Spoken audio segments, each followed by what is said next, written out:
Thank you so much for joining us today for this webinar on language and racial polarization in the media. On behalf of the Asia Democracy Network, the Asia Democracy Research Network and Verité Research, let me warmly welcome each and every one of you. We're delighted to have you on this webinar. Today's session will be primarily conducted by Verité Media. We will first have our Executive Director, Nishan provide us with the background for the session, following which members of Verité will present some examples from the Sri Lankan case study on language and racial polarization in the media. This will then follow by the Head of Media Research, Deepanjalie Abeywardana, who will speak on the way forward. We will also like to have a very rich and diverse discussion towards the end of the session, where we think perhaps this issue of language and racial polarization is a problem for South Asian and Southeast Asian region. So before we begin, let me quickly introduce some housekeeping rules so that we can have a productive session.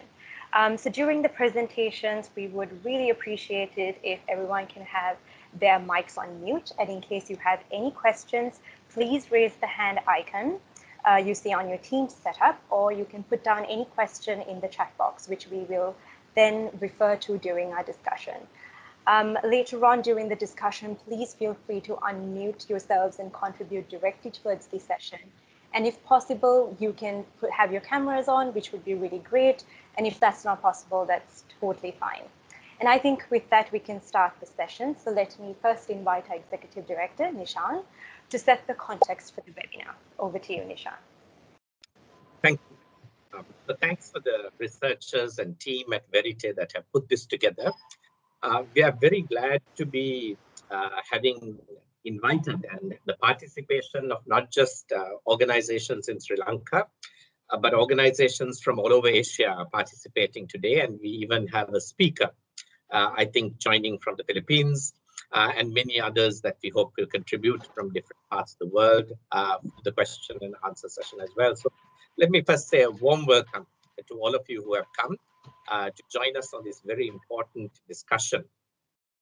The discussion really emerges from research that Verité has been doing in tracking and observing the behavior or the practices of the media.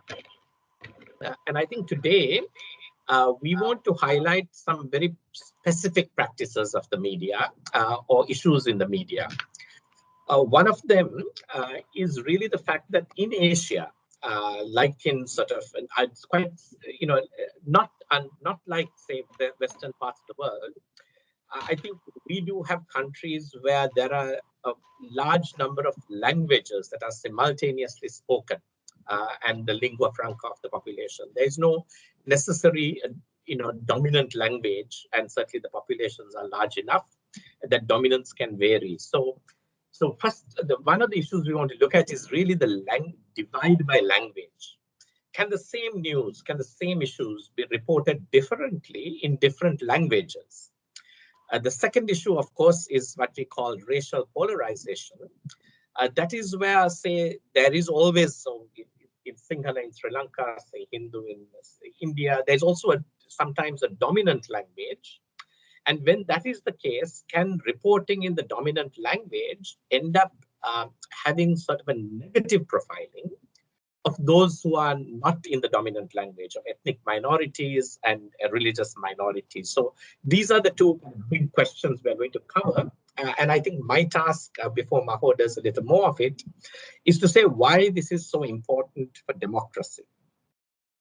I mean, I don't need to repeat it. All of you know that when we conceptualize democracy, you don't imagine democracy to function without a free media, without a vibrant media. And what we mean by media is really the ability of people, of society to come together and be in dialogue, in conversation with each other, to be exchanging ideas, to become sensitive to different viewpoints, to recognize difference, and to be able to, in different ways, adjust themselves to the fact that they are in a diverse society with different people and different views. This is why we do democracy within nation states, because we assume a political sort of union in which the destinies of people are somehow connected, right? And so, and that is the decision-making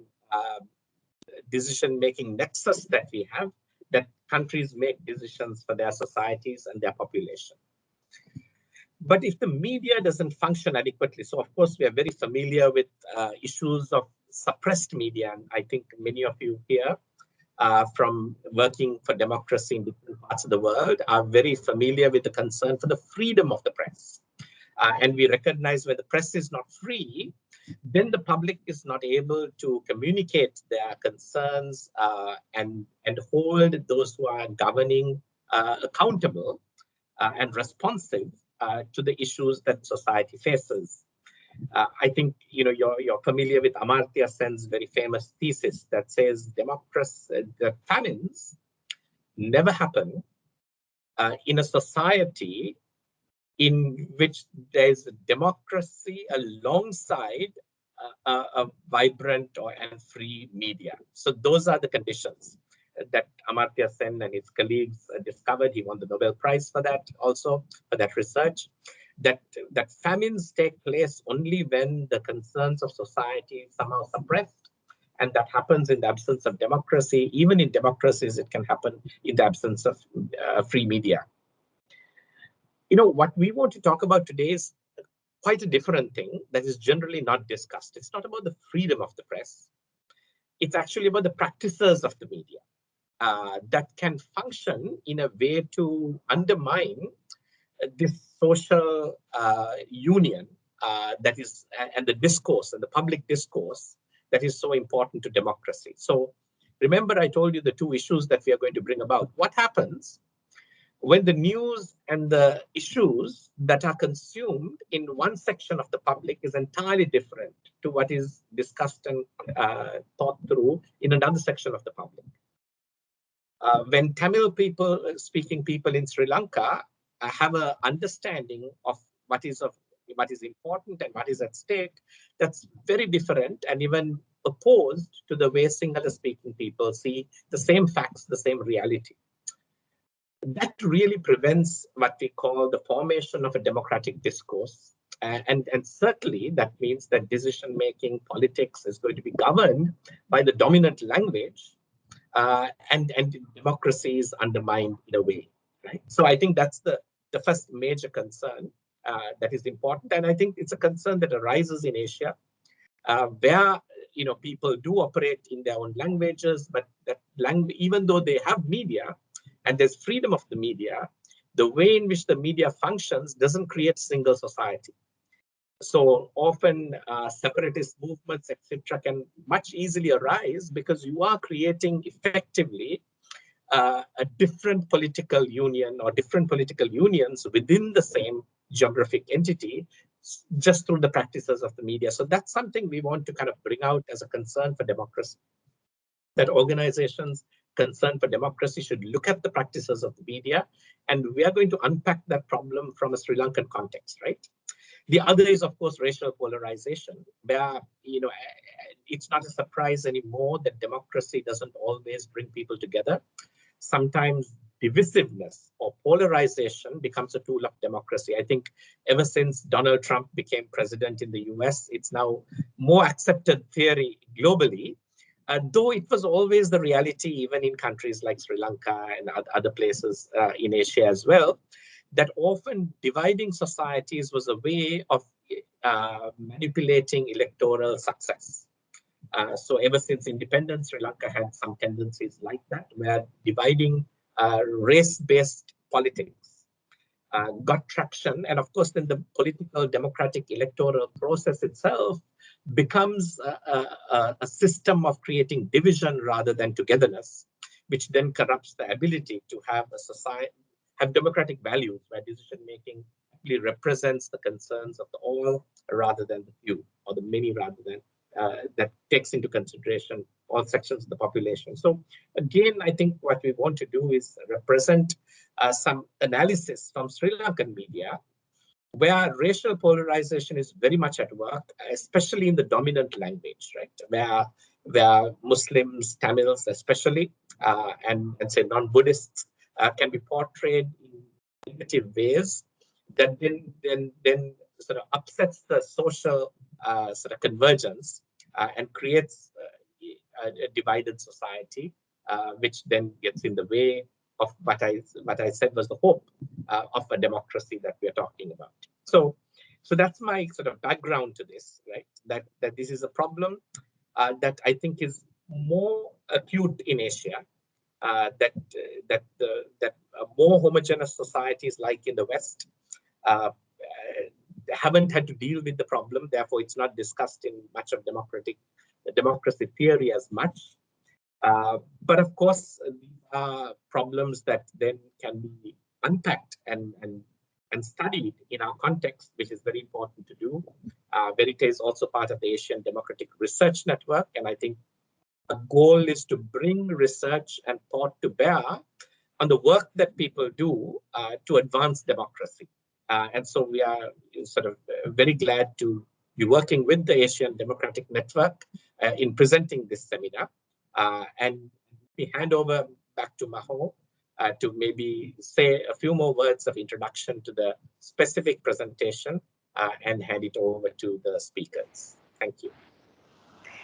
Thank you so much, Nishan, for that warm welcome. We are extremely delighted and excited to speak to all of you and present our take on the racial and language polarization in the Sri Lankan media. I am joined by my colleagues Rochel and Rathika. And to start off, I would like to lay the foundation, as Nishan mentioned, for the conversation that we hope to have on two key areas. So as Nishan also touched upon, you and I here today, we all widely accept that democracy is broadly founded on the principle of being able to solve differences first and foremost through conversations. And today we place more emphasis on promoting a more inclusive dialogue. However, when this conversation between different communities lacks a common language and is polarized, it then poses a unique problem to democracy. And of course, adding to this, we accept that media is the fourth estate in a democracy. Therefore, it is expected of the media to be a watchdog and to provide information that is unbiased and ethical.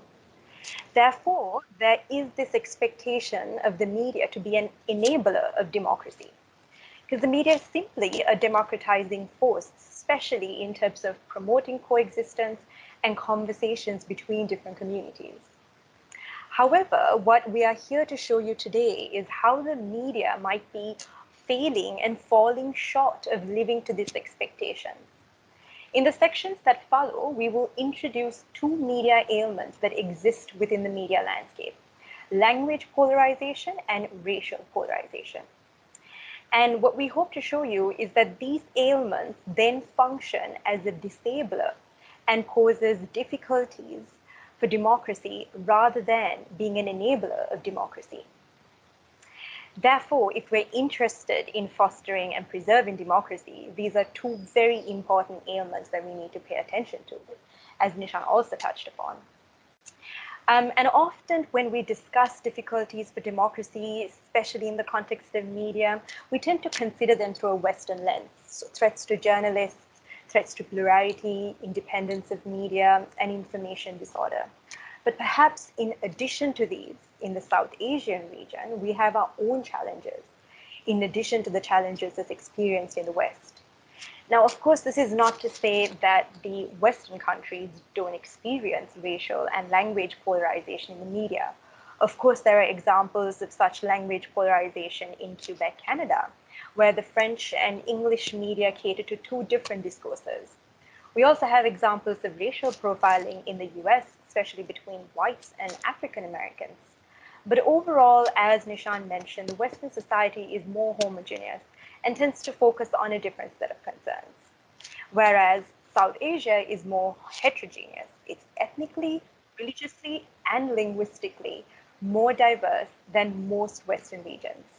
For example, while France is French and the US is English as the main languages, India has nearly 123 languages, Pakistan nearly 70 to 80, and Nepal nearly 122 languages. And more importantly, South Asian region has also been marked by colonialism, a large number of conflicts, and social issues such as inequality that defines their media landscape. And these regional factors have contributed to the disablers of democracy that we have identified today and that we will be discussing. For instance, we have Pakistan's mainstream media that has been consistently accused of overlooking and stereotypical portrayals of its non-Muslim religious minority groups, while India's mainstream media is accused of its unhealthy allocation of media space to its religious exclusivist political group, the BJP. Meanwhile, the media in post-war Sri Lanka has been and it continues to be divided on issues related to different ethno-religious communities. So it is in this context that we will be exploring the media's role in impeding coexistence and conversations between different communities. So to unpack this, we will primarily use Sri Lanka as a case study and present some examples from the work that we have been doing in Verité. So perhaps during the discussion that follows this presentation, we can discuss other case studies in the region from our participants.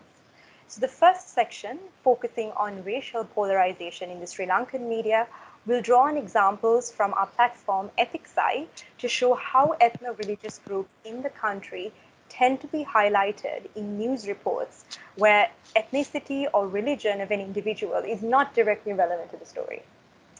And the second section, focusing on language-based polarization between Sinhala and Tamil media in Sri Lanka, will use examples from the Divide platform to show how national-level issues tend to be reported very differently between the Sinhala and Tamil media. So I'd like to invite my colleague Rathika to take you through the first section on racial polarization. Thank you very much, Mahoshadi. In this section, we will look at how media behavior furthers polarization along racial lines. Just as Mahoshadi explained earlier, ideally the media should promote intercultural dialogue and diversity in order to facilitate democracy. But in reality, the media tends to act as a disabler of democracy by dividing communities along racial lines. And often they do this through negative stereotyping. Now, this phenomenon is not something new. Even in European countries, we observe such racial polarization. However, the key difference in the European context is that most of these countries have diversity policies and other diversity-related mechanisms for the media that deter such unethical practices. In Sri Lanka, however, we don't have such drivers to reduce racial polarization. And this is where Verité Research's platform EthicSci has played a significant role as a watchdog of the media. EthicSci is a research-based online platform that flags unethical reporting and educates the public on the violation of media ethics in Sri Lankan media. And it carries out this task through its Facebook and Twitter handles. We use both locally and globally accepted media guidelines to access ethical behavior, and specifically on racial polarization, we have 3 such guidelines. So what exactly are these 3 guidelines? The first of these is to avoid publishing the ethnicity or religion of a person unless it's directly relevant to the story. And the second is to avoid prejudicial or pejorative reference to an individual's race, color, or religion. And finally, the third is to avoid knowingly or willfully promoting communal discord or violence. Taken together, the violation of each of these guidelines promotes discrimination. They further exist in negative perceptions of stereotypes, and in extreme cases could also lead to boycotts and violence against minority groups, all of which create racial polarization. Within a democratic framework as that of Sri Lanka, racial polarization undermines coexistence, and as a ripple effect, it weakens the affected community's ability to participate in meaningful conversation. It provides a meaning to delegitimize as well as to vilify a community simply on the basis of its racial identity. And this in turn will diminish the space in which their voices can be heard.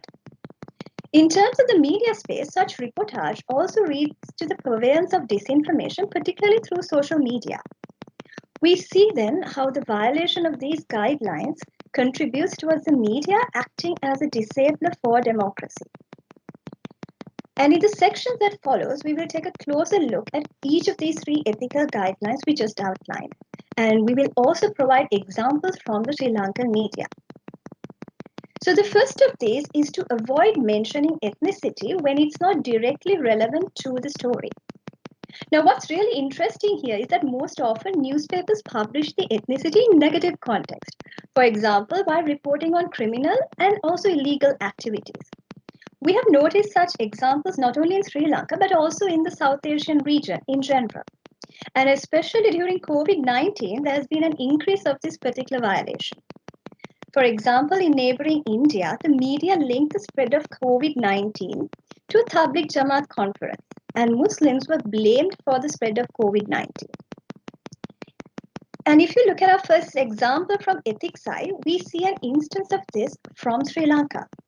Now, this particular news report mentions that a COVID-19 patient attended a funeral in the Dambulla town and attributes blame to him for spreading the virus. It hints that the patient was Muslim and proceeds to establish a negative stereotype of his ethnicity by claiming that to hide the truth of an incident is inherent to their nature. Moving on to the second example, it refers to two news stories taken from the same newspaper, Maubima. The first story is on an attempted extortion. The newspaper reports that there was an attempt to kidnap a novice Buddhist monk for ransom. The article published the ethnicity of one of the perpetrators as being Muslim. In that sense, this article reinforces negative stereotypes of Muslims in Sri Lanka in that they engage in illegal activities. Now, if you take a look at the second story on the same slide, it states how an individual was engaged in smuggling ivory, and once more the perpetrator's ethnicity was highlighted as being Muslim. This too builds on the negative stereotypes of Muslims as mentioned in relation to our first story. Let's move on to the third example under this category. And it's on a report on how two individuals were caught while peddling drugs. On the left, we see how Divayana and Sunday Maubima, both privately owned newspapers, mention that the two individuals were Tamil. In this case too, the ethnicity had absolutely nothing to do with the story being reported. We can see that even in this example, there is an attempt to profile minorities as having links to illegal activities, especially as being involved in smuggling drugs. But what is interesting is that, as you can see on your right, on the same slide, the same story was reported by Lankadeepa without mentioning the ethnicity. So is ethnicity really relevant to this story? We think not. Now, in all three of these examples that we presented, the ethno-religious identity of individuals has been highlighted within a negative context. We would now like to show you some data from Ethics Eye that further strengthens this point. As we can see here in this infographic, it depicts the number of news articles that made irrelevant references to ethnicity in three types of negative contexts. The data tells us that during the period monitored for this infographic, the large majority of these articles linked illegal activities with the minorities, especially in relation to the Muslim community. This strengthens the existing negative stereotypes that Muslims engage in illegal activities, especially as drug smugglers, or else that they spread COVID-19. Moving on to our second infographic, it shows the severity of this issue. Based on this data, in general, Maubima has recorded the highest number of violations for this ethic. In contrast, Lankadeepa has recorded the lowest. The data also tells us that while the number of violations has reduced over time, it still continues to be an issue and continues to act as a disabler of democracy. With that, we move on to the second ethical guideline for reporting ethnicity, related to content is to avoid prejudicial or pejorative reference to an individual's race, color, or religion. Often we see our newspapers make prejudicial or pejorative references in relation to minorities. Let's quickly look at some examples once again. In this first example, the article on the right makes a negative connection between Muslims and cattle slaughter. Now in India, cattle slaughter is widely viewed as an affront to Hindu culture. Often in India, we can see this manifesting in violence, especially through cow vigilante violence. In Sri Lanka too, there's a similar overlap of cultural beliefs. Within some segments of this community, cows are seen as sacred animals, and therefore slaughtering cattle is seen negatively. We saw these debates emerge in the context of the proposed ban on cattle slaughter some months ago. In this context, this particular editorial refers to an incident about cattle slaughter by a group of unknown individuals. However, the article goes on to connect the incident by reflecting on other past instances. And this is where the prejudicial reference comes. They claim that Muslims have been involved in similar past incidents. Not only is their ethnicity not relevant, but the editor of this article is assuming that the suspects are Muslims simply based on past negative stereotypes. Let's look at our second example under this category. And this is from the COVID-19 period. As we said earlier, minorities, especially Muslims, were blamed for the spread of COVID-19. In this article, the writer talks about the Muslim community observing Hajj or fasting during COVID-19. It negatively associates the cultural beliefs and practices of the Muslim community and goes on to say that their behavior, especially in terms of observing the Hajj rituals during the pandemic, is enabling the spread of COVID-19. Such reference can not only paint a negative picture of a community, but it can also push these communities to harbor negative feelings for each other. Now, these are just two examples from the many we have flagged over the years through our platform Ethics. From these, you can see how media reporting has sometimes referred to an individual's race and religion in prejudicial and pejorative ways, and how they can lead to negative stereotyping of that community. Such references can then impede coexistence, and as a result, it disables democracy. We will now move on to the third and final ethical guideline that we want to highlight today, and that is to avoid knowingly or willingly promoting communal discord or violence. As in other South Asian countries, Sri Lanka has been affected by conflicts along ethno-religious lines. Since independence, Sri Lanka has been affected by a nearly 3-decade armed conflict and several incidents of ethno-religious violence. And of course, the most recent of these was the Easter Sunday attack and the subsequent anti-Muslim violence in the northwestern province in 2019. In this context, sometimes the media plays a role in promoting communal discord or violence. The example that you see here from 2018 on how both Sinhalese and Tamil newspapers reported a clash between two groups from Ampara in the eastern province. Ethics Eye showed how this story was reported in ways that would fuel further tension between communities. One of the main reasons for the violence was the publishing of disinformation and prejudicial content targeting Muslims. There were reports that sterilization pills, or as it's called in Sinhalese, Vandapeti, were found in a food shop in Ampara. The newspapers published these reports without verifying the scientific truth behind it and without any sources. This later even led to communal tensions in Digana in the central province.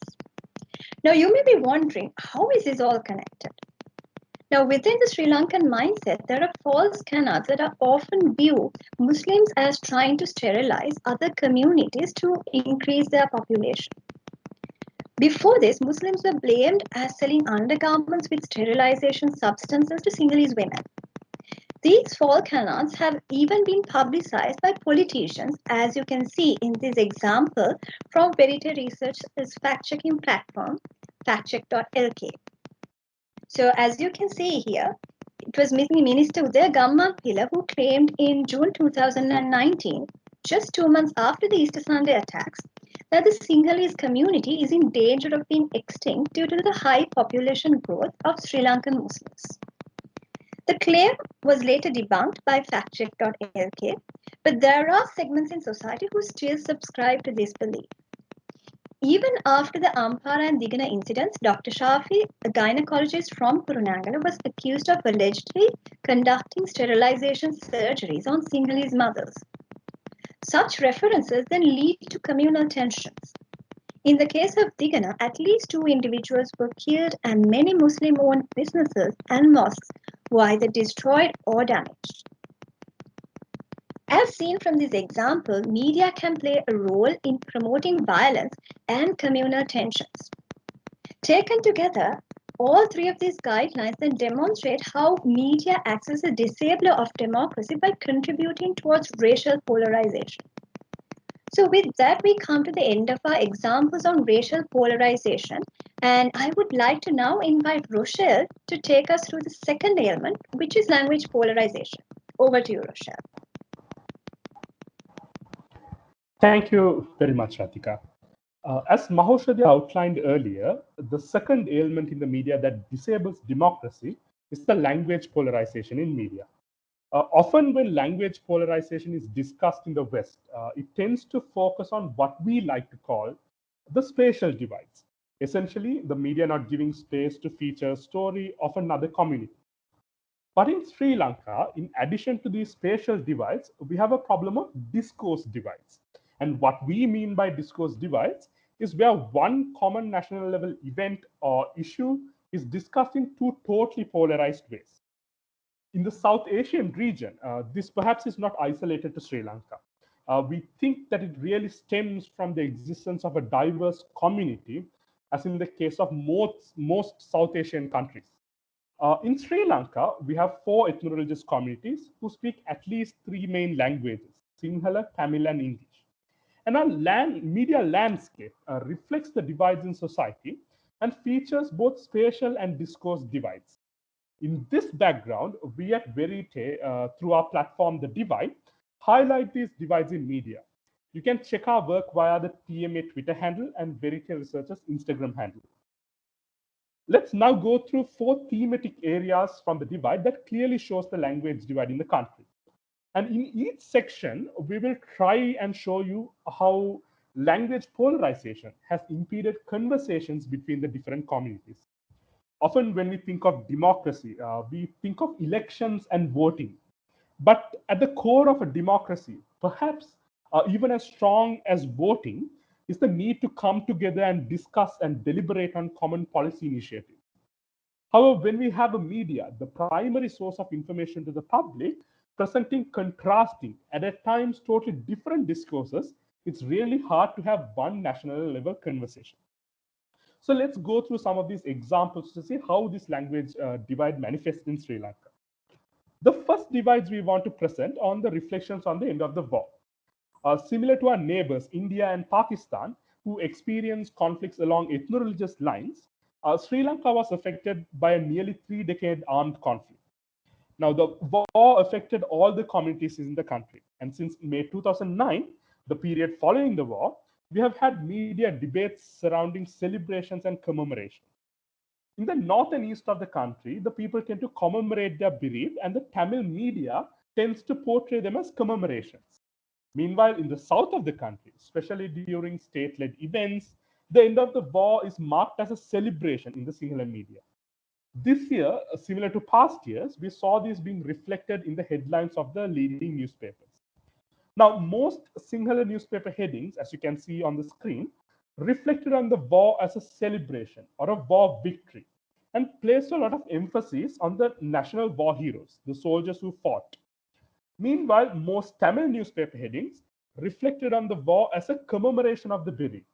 They discussed the memorial events held at Mullivaikal, the location where the last stages of the war happened. But these 2 discourses of commemorations and celebrations did not overlap in these headings. We also see some of the divides being reflected on TV coverage as well, especially when reflecting on war-related anniversaries and events. Here is an example where the Sinhala TV channels gave coverage to the Kokavil attack, which happened in 1990. It's an attack in the northern province, which is seen as a major turning point in the armed conflict. The battle actually resulted in the death of Captain Aladenia, who's widely praised within the Sinhala community for his sacrifices. While reporting on this anniversary was covered in most Sinhala TV channels, it was not featured at all in the Tamil TV channel. In the same way, the 38th anniversary of Black July was featured only in the Tamil TV channels. Black July was a week-long incidence of violence targeting Tamil community across the island in July of 1983. The violence that was triggered following the killing of 13 soldiers in the north resulted in the deaths of many and the destruction of several property. The anniversary of Black July was only covered in the Tamil TV channels and not in the Sinhala TV channels.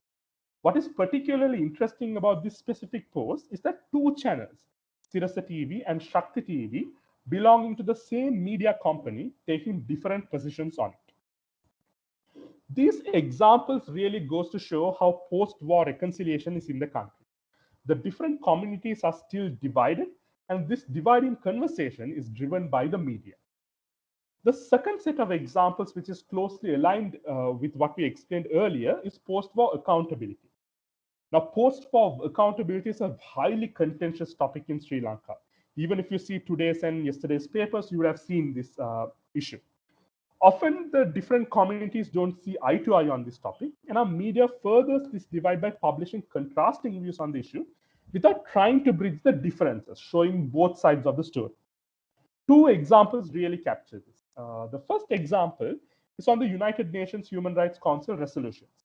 Since 2012, the UNHRC has presented resolutions on Sri Lanka seeking accountability, justice, and reconciliation. Often we see different views emerging regarding the resolution.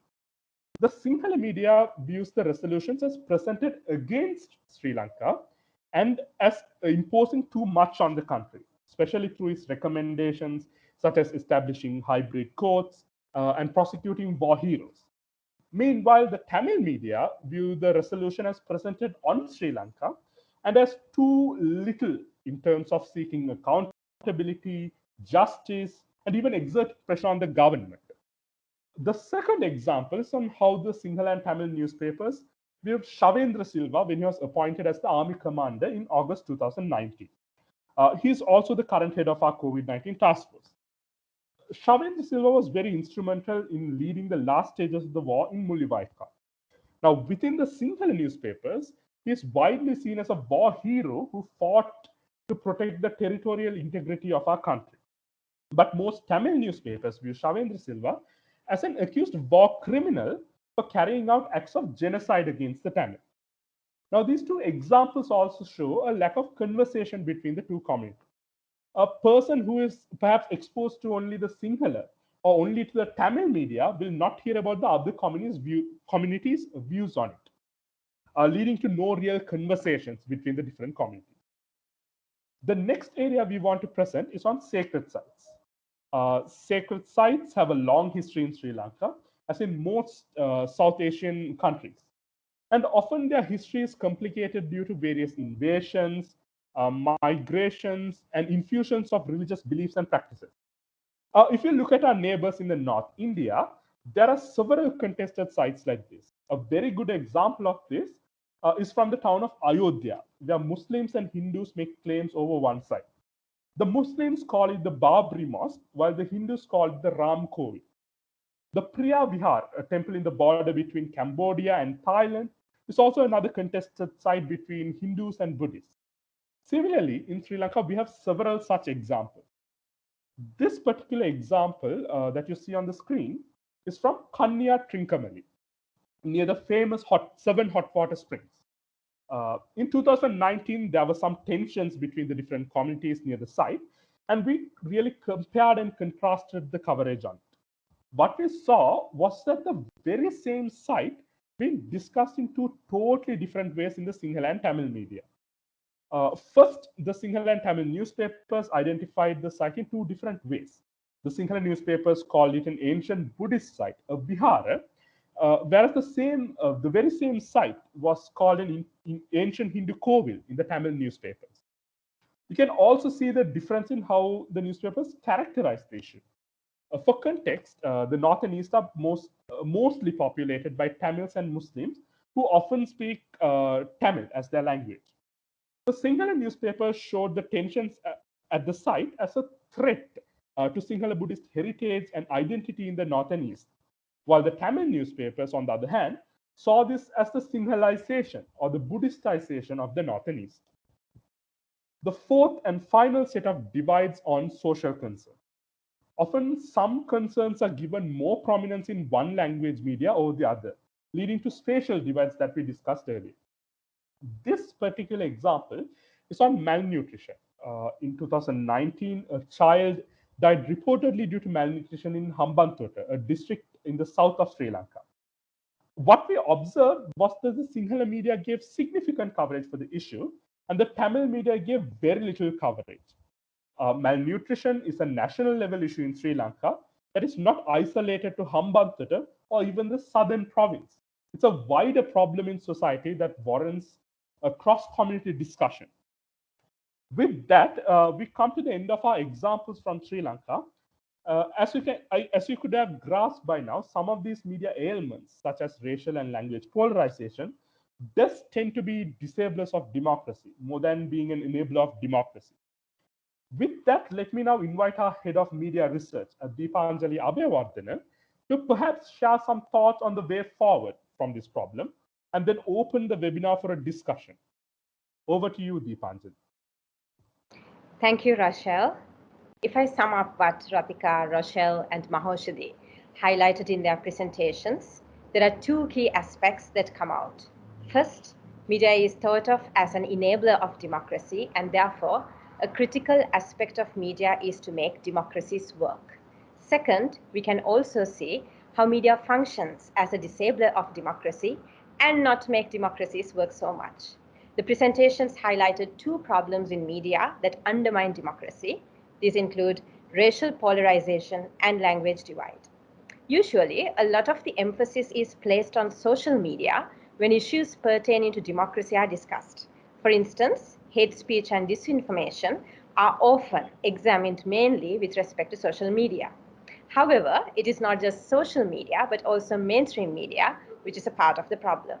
In a research publication we did in 2018, again with the support from ADRN, we showed how mainstream media has also been a producer and a disseminator of disinformation.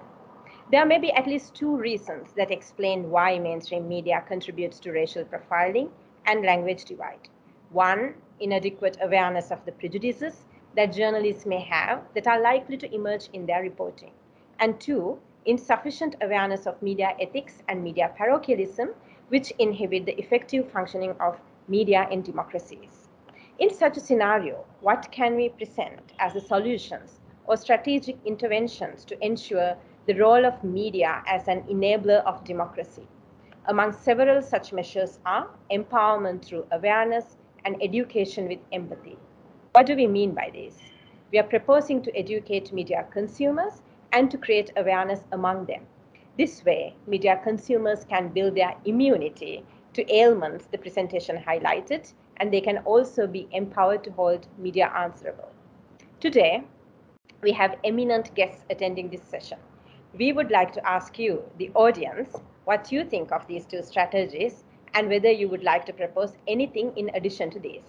I'd like to invite Nishan to chair the discussion and to help us think through as to how we can build immunity to the ailments we have highlighted. Over to you, Nishan. Thank you. I think, we don't want to hog the session in terms of speaking, so that's why we're going to stop and say, ask for questions. But I know we also have some guests who like to speak or present from their country. And Rochel, please tell me the right time to introduce them and add them to the conversation. But why don't we first take a pause, I think, and perhaps say, is there anyone who wants to come in on what we've said so far? I think you've seen sort of a very clear presentations of the problem of racial profiling, of the language divide. And I think the most important thing that Deepanjalie is highlighting is we've gotten accustomed to thinking that the problem is in social media. And that the whole focus of how to fix media has become skewed towards fixing social media. But actually, what I think the presentations today are showing is that the problem is very much in mainstream traditional media. And mainstream traditional media has higher reach and higher acceptance, also legitimacy in our countries, and it plays an enormous role in propagating divisions between communities, in propagating negative attitude towards minority groups, and the thesis here is that it is disabling rather than enabling the better functioning of democracy as a result. I think Deepanjalie proposed, two approaches to addressing this. That a society that is more aware of how the media is acting negatively or unconstructively is able to resist that influence better. Just like if we teach people about advertising, they are not as likely to get misled by advertising. So perhaps media needs to also be something that we teach people how to consume media, but also that journalists who actually perpetuate these negative approaches are sometimes unaware of what they're doing. They're not doing it intentionally. They're not doing it out of malice. It's just the practices that have been habituated that they're unconsciously propagating. I'll give you an example. Whenever we talk about racial profiling, as Rathika said, and say a Tamil, drug smuggler or a Muslim criminal, many journalists come back and say, but that's a fact. Why are you objecting to us reporting facts? And we, of course, ask them, well, we've never seen you say the Tamil governor of the Sri Lanka Central Bank, because, whenever you have Tamils or Muslims in high-profile positions, their ethnicity is not highlighted, despite that also being a fact. So the point here is not that, not just the fact that race is mentioned, but that it is selectively mentioned in context that place particular races or religions, portray them negatively, and that is something you see in the media. So let's someone will tell me if there's anyone who has their hands up, but if you prefer just to unmute yourself and ask a question, please go ahead.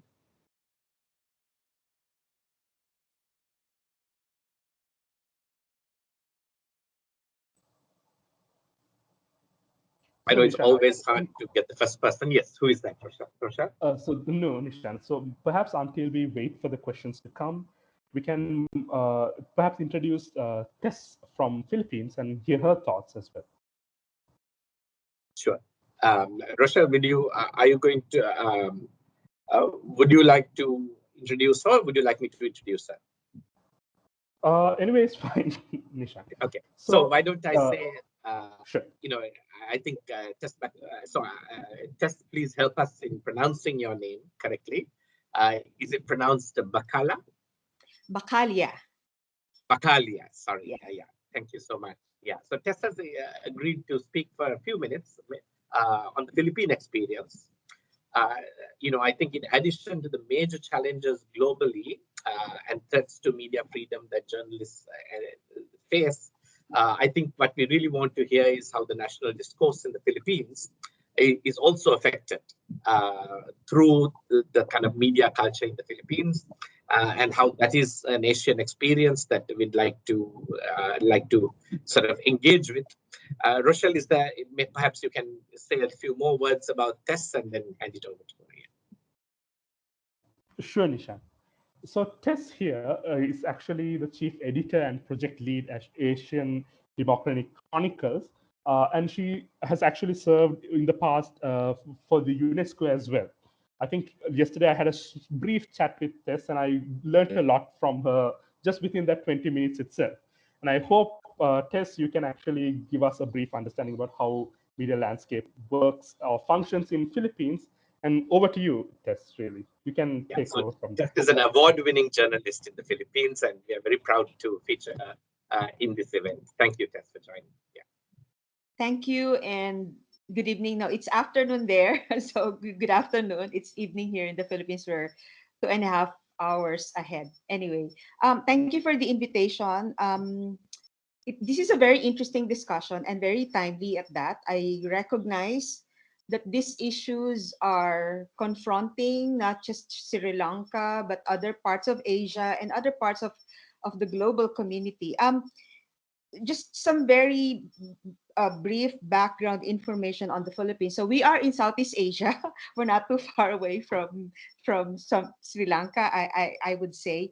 Well, at this point in time, we have a very diverse media landscape. Diverse in the sense that we are a nation of more than 7,000 islands. So you can imagine how diverse we are, even culturally, even in terms of the sheer number of dialects that are spoken across the country. Um, we have more than 100 dialects. Eight of those are major ones, and but we have what we call our national language, which we call Filipino. So and now with the spread of digital technologies that make TV programs, for example, more accessible, and these TV shows are primarily in Filipino. So even non-Filipino speaking regions are able to a significant extent speak the language. Now, what does this mean in terms of media landscape? We have what we call, of course, the national media, which are primarily in English. Oh, by the way, even in our educational system, the medium of instruction is English. So there's a huge segment of the population who, even at a young age, can speak in English. Now, this is both good and bad. When English is widely spoken, so this facilitates communication across regions within the country, across island groups. We have 3 island groups, by the way, and each island group is divided by regions, provinces, municipalities, cities. So we have the national media. We have a significant number of newspapers and broadcast stations that offer for the print media. The news, the reports are primarily in English. But we also have what we call the community press or local journalists. The community papers, for example, outnumber national newspapers. So what does this mean? When you have more community papers catering to Filipinos living outside of the capital, or living outside of Metro Manila. These community papers are largely in English, but many of them are also in their respective dialects. One of which, for example, is what we call Bisaya. Now, I have been a training director of the Philippine Press Institute, which consists of national and community newspapers. And I have seen in the course of our training, for example, how widely appreciated the community press is in the Philippines, primarily because many of these are in the languages or dialects of the communities that they cater to. And what this means is these media groups, these news outlets, for example, are able to give voice to the challenges, to the aspirations of communities outside of the capital that otherwise are not being covered by the national media. So this is where the national media is failing. For example, talk about language, facilitating, inclusiveness, for example, or a more solid national community. The community papers play a very important role in this regard. But what this means also is there's a gap in the coverage of national media outlets because they're not able to provide space, for example, or even airtime for important issues happening outside of the capital or Metro Manila or the National Capital Region.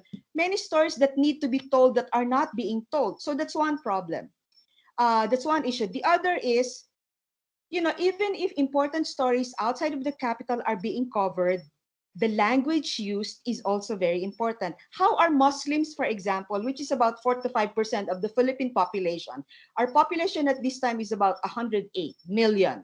So we have 4 to 5% Muslim, still a significant segment of the population whose historical struggles, their collective struggle for self-determination is not widely known, is not really part of the national discourse. So when there was a push for what we call the Bangsamoro organic law that will address their aspirations for self-determination, it's like there was not a lot of interest from people outside of Muslim Mindanao because it's not really part of the discourse. And this is in part a fault of the media. It's both a sin of omission and commission. When Muslims, for example, similar to what you shared earlier, when there are crime stories, for example, and there's no need to mention that this is Muslim, but they would be identified as Muslim. When it's a Christian who commits the same crime, for example, there's no such description being provided. So this reinforces, the deep-seated stereotypes people outside of Muslim Mindanao have of this segment of the population, and media has failed in this regard. But there have been efforts to address this, in part by bringing together journalists from different regions. So this brings about dialogue, for example. And then also there have been seminars, for example, on peace journalism to provide a more nuanced and accurate coverage of what's happening, the violence taking place in selected parts of Muslim Mindanao. But still, we still see occasionally, media lapses in this regard. And this is not helping, enrich the national discourse where different regions, different ethnic communities in the Philippines, are brought together, not just physically, of course, but in terms of how we understand each other. So we have a very diverse and diverse media landscape, but there have been failings in terms of how the national media in particular has covered, this segment of the population. Now, on the more positive side, what's happening is even non-Muslim media, knowing full well that there's need to cover, for example, other communities, other ethnic groups in the Philippines, they would, for instance, set up their own media outfit. I know, for example, of somebody who used to work for a major broadsheet, decided to leave Manila, went back to Mindanao, and set up an organization called Minda News, short for Mindanao News, primarily because of her, of her frustration from being part of the national broadsheet and having seen how the Muslims, for example, and their own struggles, issues, and challenges have been covered and not covered. Remember, sin of omission and commission by this, this national broadsheet. So we have very similar struggles, through Sri Lanka, but the racial divide is not very strong. But what I would say is, what I feel strongly about is the need for a more expansive discourse so that, everyone is represented in the public conversations facilitated by media. Where there have been improvements along the way, but we're not fully there yet. For example, just before I end my brief talk, the Philippine Press Institute, for example, has its own code of ethics, and the one provision that addresses, ethnic divide, for example, that of which the media seems to have been an enabler. It simply says, "I shall not in any manner ridicule, cast aspersions on, or degrade any person by reason of sex, creed, religious belief, political conviction, cultural, and ethnic origin." I feel that's not enough.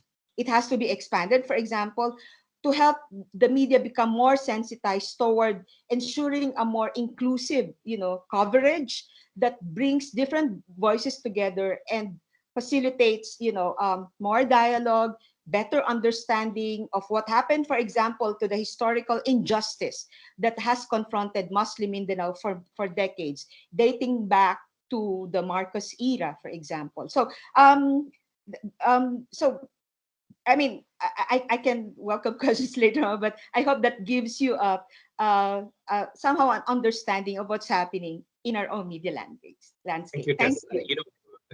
When Tess presents, what we see is that this is not just sort of a peculiar problem occurring in Sri Lanka amongst Sinhalese, Tamils, and Muslims, that there is a sort of structural pattern to how this kind of problem arises in societies with diverse communities, and with a media landscape that is not trained or that is not adequately guided in terms of how to avoid exacerbating potential divisions in society. So I think what's so valuable in listening to Tess is to see that the exact same thing happens. And the structure of the problem is quite similar in the Philippines, and we know it is similar in Pakistan, similar in India, which makes it a problem for Asia to think about, I think, in very specific terms. So let me quickly jump to questions. I know there are some hands up. Let me just give a heads up to say, I don't know whether Mr. Kumar Nadesan is still on the call. He's the chairman of the Sri Lanka Press Institute. I know Kumar Lopez, who's the Director General of the Press Institute, or the Executive Director, is also on the call. We really value hearing from the Press Institute, and Mr. Kumar Nadesan as an owner of media as well, that is owner of sort of media catering to minority groups. I think but Marwan Makan Maka, who's been a journalist in Sri Lanka, but now works outside Sri Lanka. So the inside out and outside in, I think, view is very valuable. There's also Saroj Patirana, who works for the BBC in London. So let me first ask Marwan maybe to come in comments, and I will later call on Kumar Nadesan, Lopez, and Saroj Patirana. Marwan? Thanks very much. Appreciate some of your presentation. It is also good to see my former colleague Tess making a presentation on the Philippines. There are certain assumptions that actually may explain the behavior of the Sri Lankan press, and I would encourage your researchers to read two books. One is groundbreaking work by Benedict Anderson on imagined communities, because that lays out why, or the importance of the print media in building the sense of nationalism. And I think that is what you're seeing in the Sri Lankan media. The Sinhala press and the Tamil press, they see their work as part of national consciousness of the Sinhalese and of the Tamils.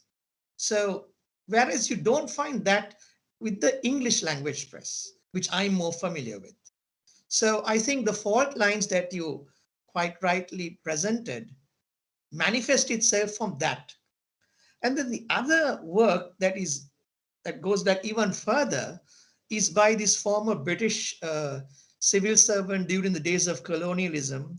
He worked for the Indian Civil Service, J.S. Furnivall, who came up with the notion of plural societies, looking at societies like Burma, which had multiple communities where each person is loyal to their language or religion or ethnic group, but there is no common unifier. And inherently, these societies are unstable. So I think that is where you're working from. So while, yes, some of the observations that your research had shared is valuable, and I think it goes back to the period I was in Sri Lanka in the 1990s covering the war, and nothing has changed. I think we have to also ask why these journalists keep doing this. And they, as you said, Nishan, they don't realize they're committing this mistake. Yeah. But one of the things I always would suggest to my colleagues in the Sinhala and Tamil press is, because I know as a journalist, one thing we don't want is to be preached by somebody who tells us what is right and what is wrong. A very practical approach that all media can consider, and it is storytelling, is get them to write stories about the other. You see, that is an easier way of actually dealing with some of the problems that your research has led. Get them to write about the other person, to introduce the journalist himself or herself to how other people, the other communities function, and by extension, the reading community or the listening or viewing community that they cater to. That's all. Thanks. Thank you, Marwan. No, I think so. It was my task to lay out the larger context of forming democracies and societies. So, Benedict Anderson's idea that a nation is an imagined community is very much part of that. What we call the difficulty for democracy. So, if the imagined community is multiple communities that are not talking to each other, then clearly forging a single democracy for those communities becomes quite difficult. And I think thanks for sort of reminding us that is a deep-seated concern that we have. And I think also I found that comment very useful that journalists may not take too kindly to non-journalists and speaking to them. And perhaps, Marwan, I wanted to ask you from what you said, the American military, when they were fighting in Iraq, had a concept of embedding journalists with soldiers. What you were saying made me think about, are you imagining Sinhalese journalists being embedded in Tamil areas, right, and reporting from there for Sinhalese? So, of course, international media does this a lot, right? They'll send people to other countries to report from inside that country. So, whether it's BBC or Al Jazeera, they don't stay in their country and report on Afghanistan or Lebanon. They actually put people on the ground. But perhaps it is a lack of investment also by media stations that Sinhalese papers probably don't have journalists who live and breathe the air in Jaffna. And sometimes vice versa, right? So just to come back to you on, do you see that solution? Do you see the way to work out a solution as having more investment? Oh, absolutely. I mean, there is no truth without investment. Understood. I mean, very good. It's the bottom line. And I mean, that is one of the weaknesses of the Sri Lankan press. Yeah. Is that the publishing houses or the media houses do not understand that a story takes quite a long time to research, and with that requires resources, it requires money.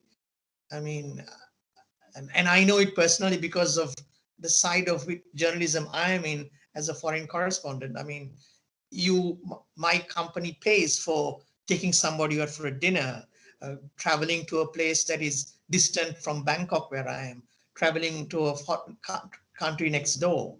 I mean, so I don't think they have worked that thing out. And also, I think sometimes media houses operate more like bureaucracies as opposed to newsrooms. So there is a problem in the media culture. But I agree with you that they need to invest more to get proper stories. But I mean, I disagree with I have always problems with the notion of embedded journalists. It's sort of a dodgy area because you need to inform the reader or the viewer that you are part of an operation involving the US troops in Afghanistan. It wasn't endorsing but the an US.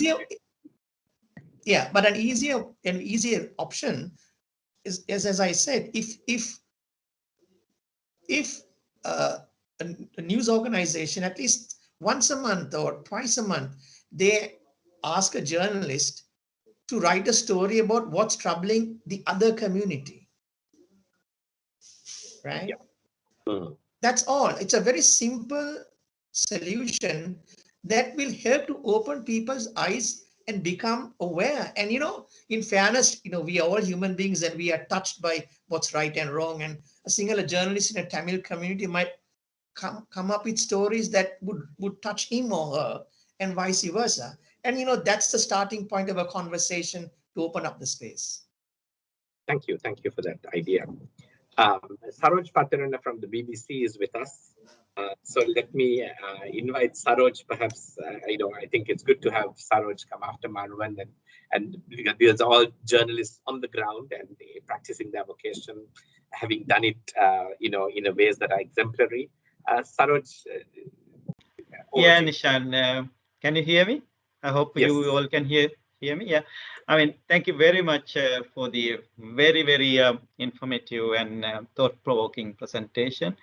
And even for me, so many things to learn. We always discuss about these things. I think I agree with many things Marwan just said, about embedded journalism, about training. Let me dwell into, I think, what BBC, I'm not representing here BBC, but what BBC does whenever something happens. Maybe, I mean, as Marwan said, not every journalist likes to be preached, but at the same time, whenever some issue arises, BBC, as a public service broadcaster, comes up with a training module. Well, it will take a couple of weeks or a couple of months, but after, well, like the Muslim issue, or like the the COVID racial profiling or whatever, if something comes out, what BBC does is comes up with the training module, and train the journalists. I think it is very, very important, because in many aspects, as you correctly said, I don't think many journalists are aware that they are committing a mistake, or they are, they are doing this, and they deliberately do it. They don't. And because of that, and I think it is very, very important if Verité can take the lead in, kind of preparing some kind of modules and approaching the media organizations or media training institutes, and delivering that kind of some training modules. And going beyond that, what Marwan said with regard to the embedded journalism, let me tell you one interesting example. I don't want to mention the name of the journalist. There was a journalist during the Iraqi war, Iraqi invasion, we call it, because it was an illegal war. It was not authorized by the United Nations. So, during the invasion, some BBC journalists were embedded with the UK military, British military, as well as US military. And in BBC terminology, we don't have an enemy. We simply don't. If there is a war, there is the Iraqi side of the story, there is the UK side of the story. So, but this particular journalist was embedded with the UK military, and he told us after the end of the invasion, he came back and had a chat with the BBC journalist. He said, "Oh, while traveling with the embedded British military consort, British military group, and he saw some enemy group, and straight away I phoned the British military guys that there is a pocket of enemies there. We cannot have enemies, Nishan. We don't have, as journalists, even in Sri Lanka, simply because I am a Sinhalese, LTT was not my enemy. So we cannot have that terminology, because there is a war, we are reporting about the war. There is this side of the story, other side of the story. So I agree with Marwan about that.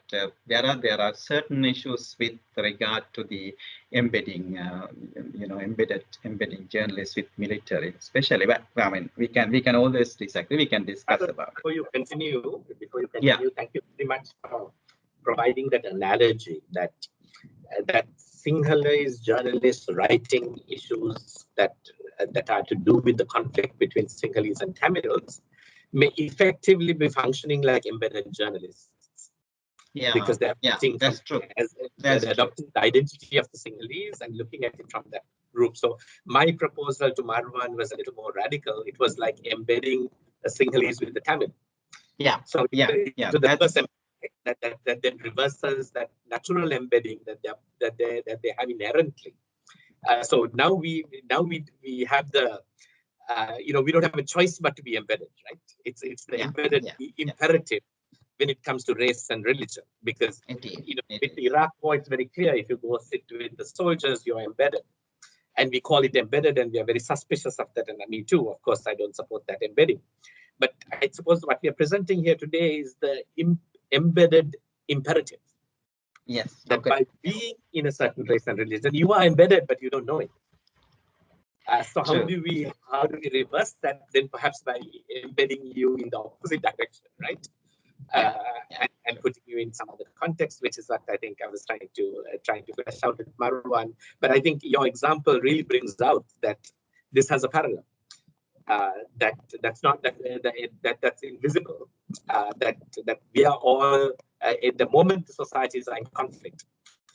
Journalists may have to work extra hard or to have extra help to avoid embracing the embeddedness, so to speak. Yeah. True. Just one more point I wanted to make, Nishan.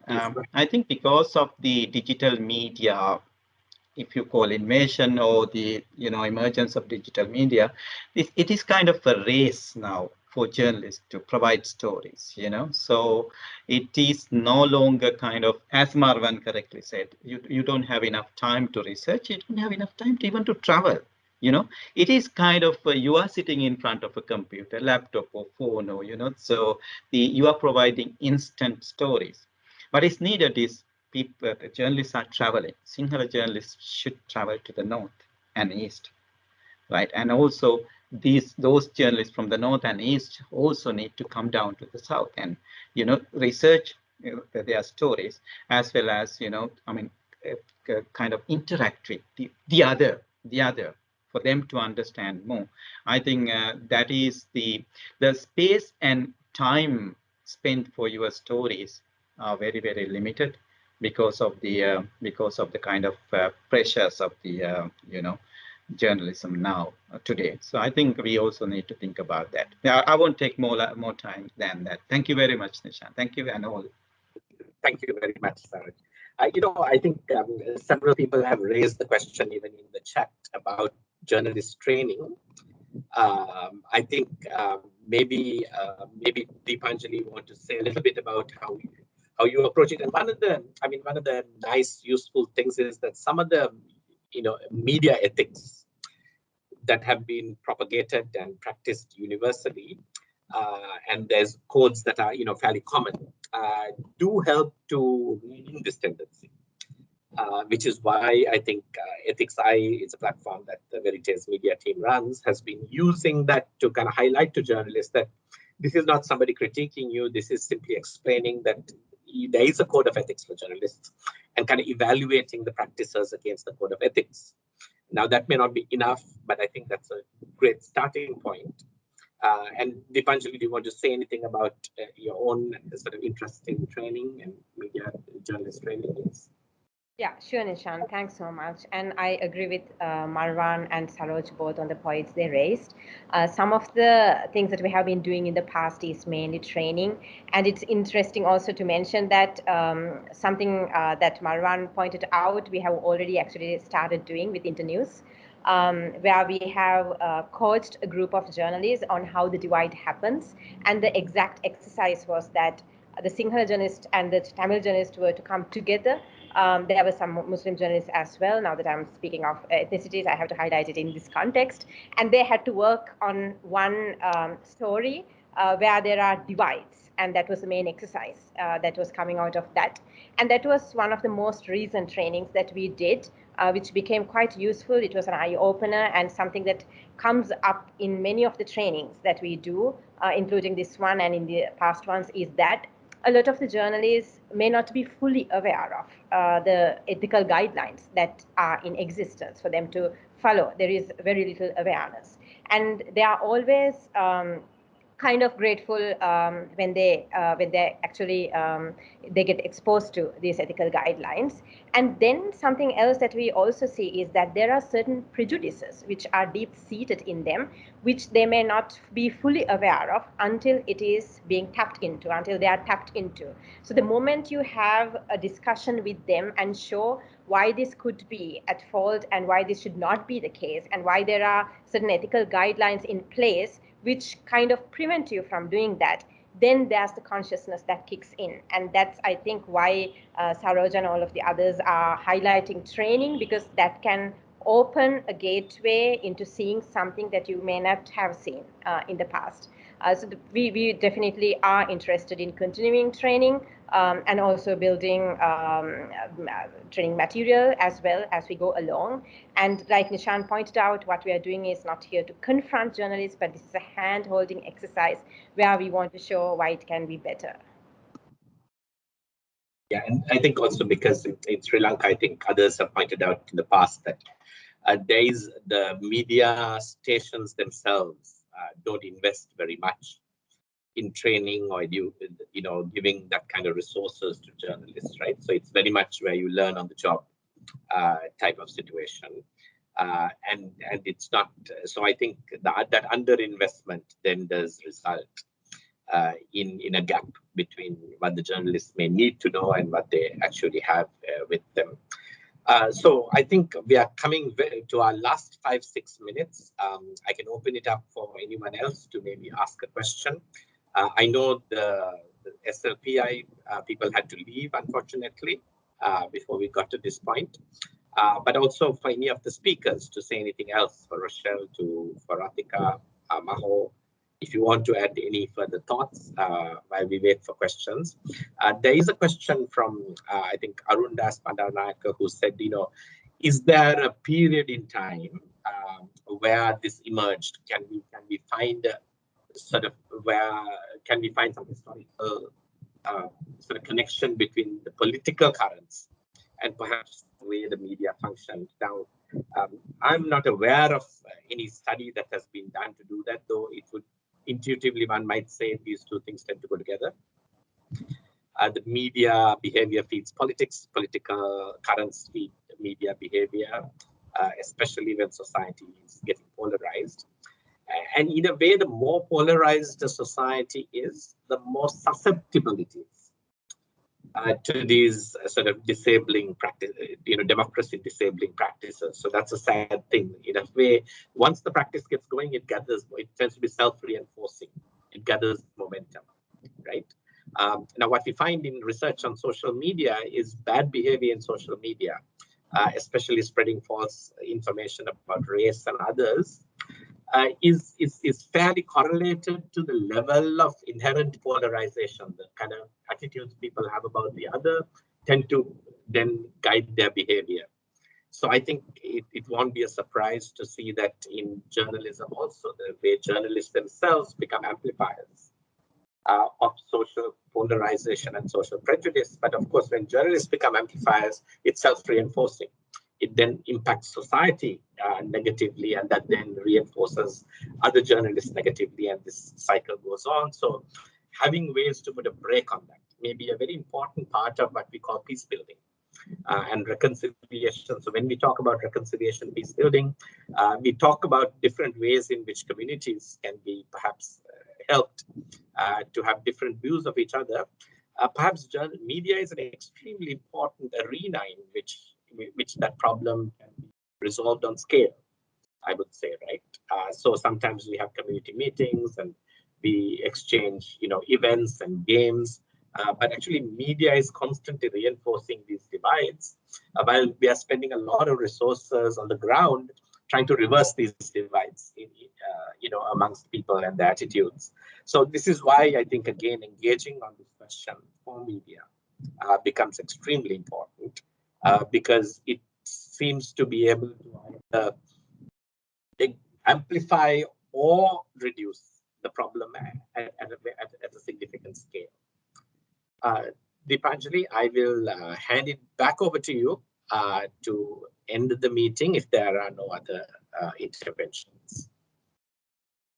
Sure, yeah. And just to add to a little bit to what Nishan said on what Arun also raised, it's a very interesting question. And if we answer your question, if we try to answer in what happened in the most recent past, we saw an amplification of racial profiling soon after Easter attacks. And then we saw similar efforts being done in the post-war period as well.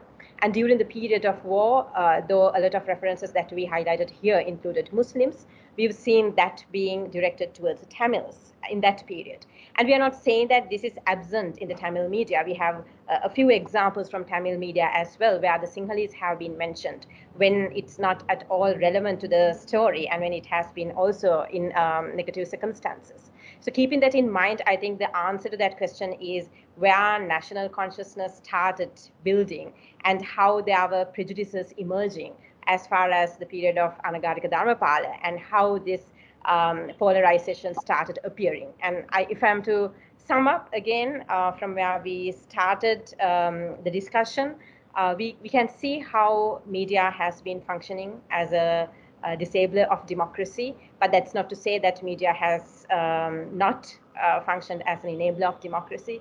There's a little bit of the alternative press that we see, which is also contributing to the discussion of democracy, but that's a very small voice that goes unnoticed and that is also often unheard of. If you talk about the mainstream media, the majority tends to actually amplify most of the racial profiling and language polarization that we have been speaking of. So one of the main efforts that we would like to see you doing, maybe, where you are conscious of these violations, if I say that, where you can hold media answerable to account, because that's how one way where we can create a kind of demand in the society to hold media to account. So that's what we meant by empowerment and engagement and empathy when we started the discussion. Unless there is anything that Rochel and Mahoshadi and Rathika are willing to add, we can close the conversation. So we are looking forward to see your engagement, mostly on ethics side. And please feel free to get in touch with any of us if you see any story that has disturbed you, which you think we should be raising. And please also don't be hesitant to hold media to account when you see next time when they highlight racial profiling and language polarization as well. Thank you very much for joining this conversation. And we are looking forward to continuing this in future as well. Thank you very much.